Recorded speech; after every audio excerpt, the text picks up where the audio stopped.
We will run through the easy to set up process right now. The attack will be performed on Metasploitable, which is reachable from my Kali VM. You will need to set up Kali Linux as the attacker, Metasploitable as the target, and Wireshark running in the background to sniff the traffic. Kali Linux is shown here on the left and Metasploitable is on the right. I have the DVWA app open, but all we need is the IP address of the Metasploitable server. Wireshark is going to be running in the background on Kali Linux. Here, we are going to perform a simple ping of the Metasploitable server from the Kali Linux VM.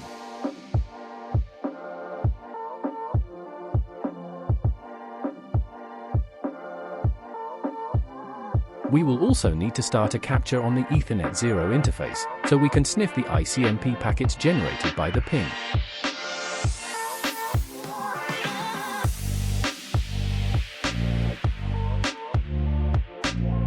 You can now see the ICMP requests and replies.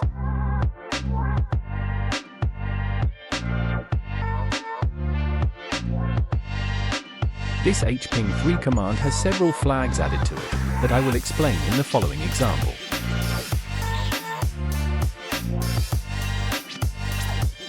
Restart the sniffing for Ethernet 0 on Wireshark again.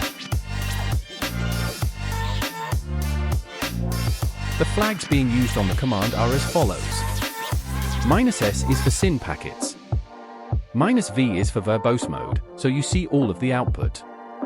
---- flood is for flooding packets, and -P is the TCP port number. Once that is typed in, press enter and let the flooding of the target begin. As you can see, there is a great deal of activity in terms of packets on the left. Metasploitable is being overwhelmed with packets. For testing purposes, we can now stop the DoS attack and review the number of SYN packets sent. As you can see, this is just one device attacking a web server.